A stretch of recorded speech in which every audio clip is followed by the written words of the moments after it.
Good day, guys. We're going to talk about Toronto Community Housing Corporation. We're going to see what it's about.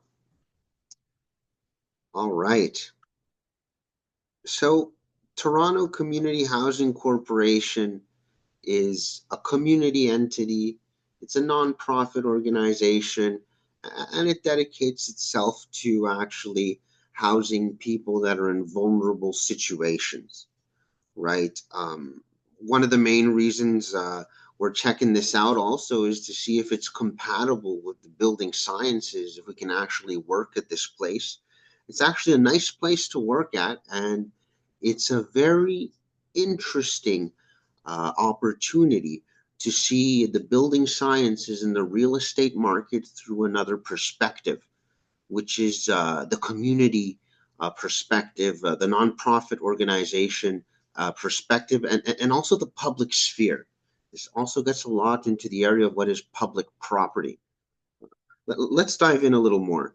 So as we start to check this out, we see that Toronto Community Housing Corporation is a non-profit organization.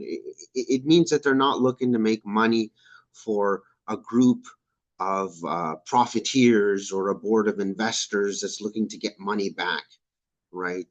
The main ownership of this corporation is actually the city of Toronto, which makes this corporation a public entity, right, that actually deals with public real estate.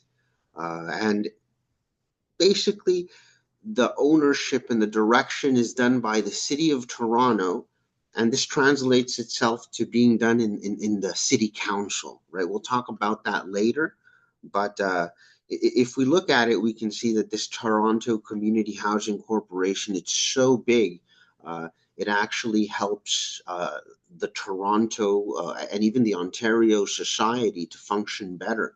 So it's really a different sphere of what we're used to in just real estate, where we just rent and live and that's it, right? This goes much deeper than that. So we have an accumulation of properties from the Toronto Community Housing Corporation that could add up to over $9 billion at the moment. So we're talking about big pieces of real estate, large amounts of land, and thousands of buildings. Thousands. So this is compatible with the building sciences, and the opportunities for the building scientists here are great, especially, like I said, thousands of buildings. So what are we talking about? Toronto Community Housing Corporation is a special category of housing, right? It's not where you have market prices. Right now, average rental price is over $2,000 for a decent place downtown Toronto, right? So if you start to analyze that, you start to understand that there's lots of people that just won't make it, right? And there's lots of people that cannot survive in this extremely aggressive and inflated market economy in the real estate area. It's highly competitive, highly difficult, and there's a crisis at the moment, right? There's not enough places. So what do we do with all these people, right? I mean, they're human beings.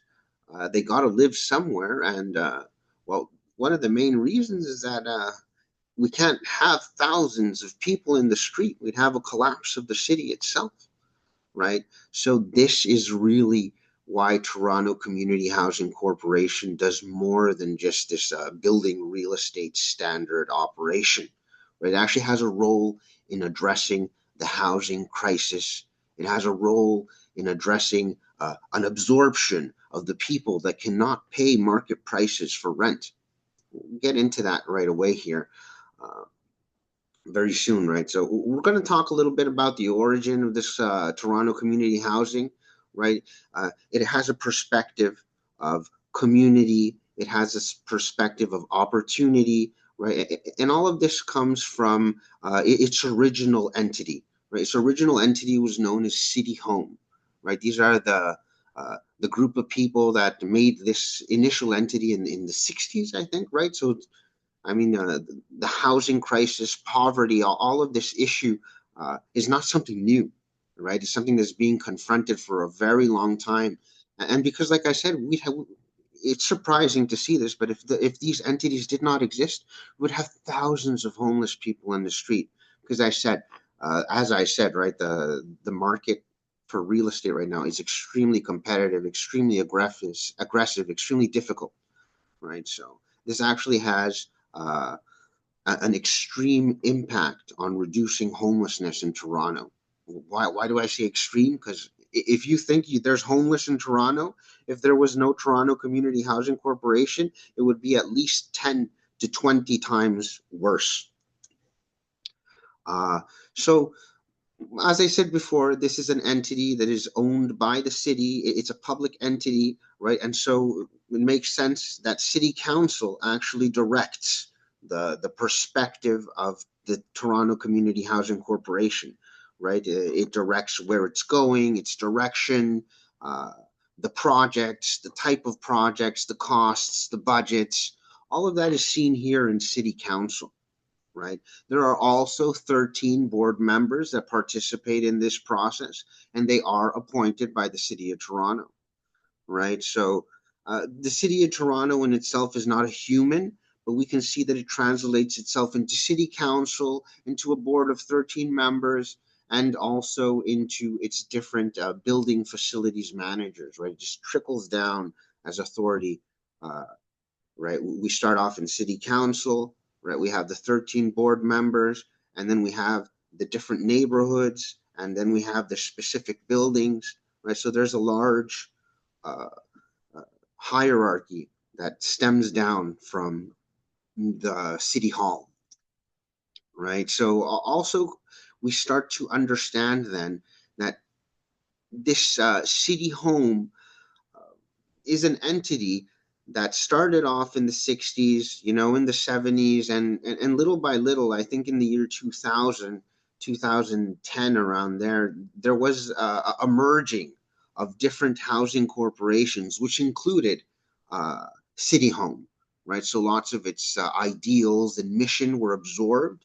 And it was merged with the city of Toronto itself to create the Toronto Community Housing Corporation. So the corporation we're looking at is actually pretty new, right? Before City Home was mainly dedicated to absorbing the homeless population or the vulnerable population, or now that it got merged with the municipality and the city of Toronto, as the city became more powerful and more independent, it became like more of a tool uh, for these revitalization projects, revitalization of community itself. So we're not only absorbing homeless and vulnerable people and keeping them off the streets, we're actually creating community, schools, parks, green areas, things of this sort, right? So you're going to ask yourself, yeah, so how does this work? How do they make their money?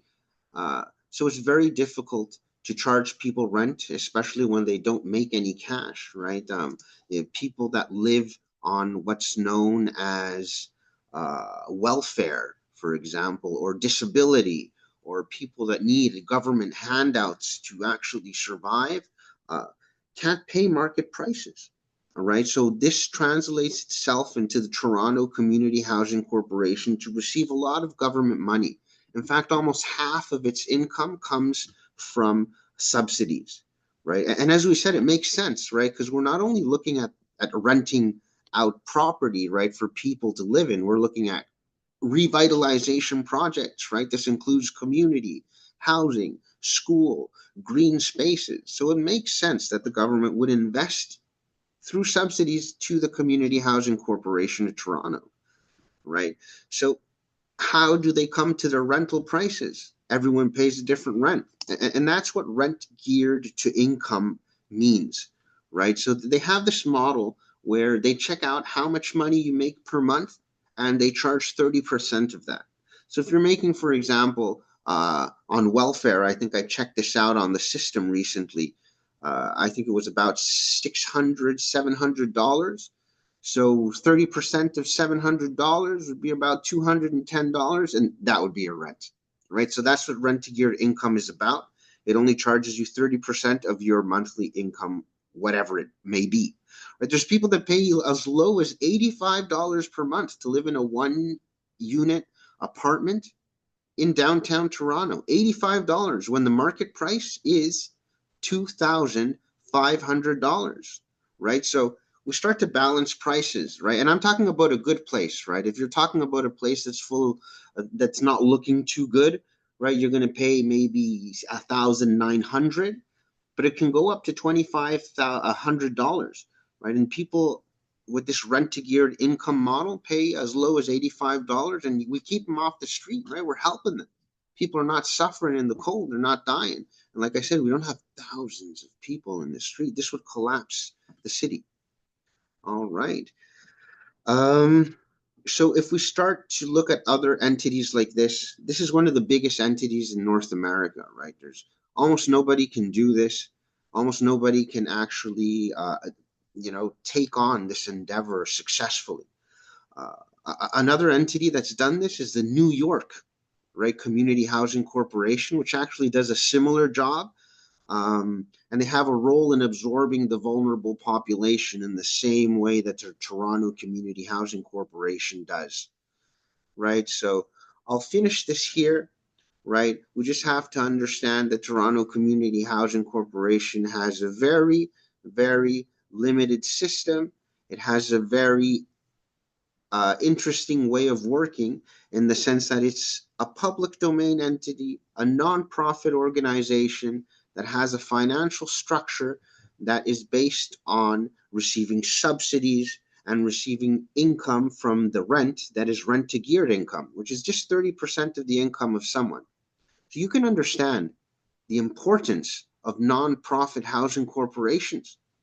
Like I said, it's not just keeping the poor out of the streets. This actually prevents the collapse of the whole city, right? Because what would you do with thousands of people in the streets, right? So I do leave the board open for any questions that you may have regarding this that I am able to respond, right? Or any doubts that you may have on what I've explained, right?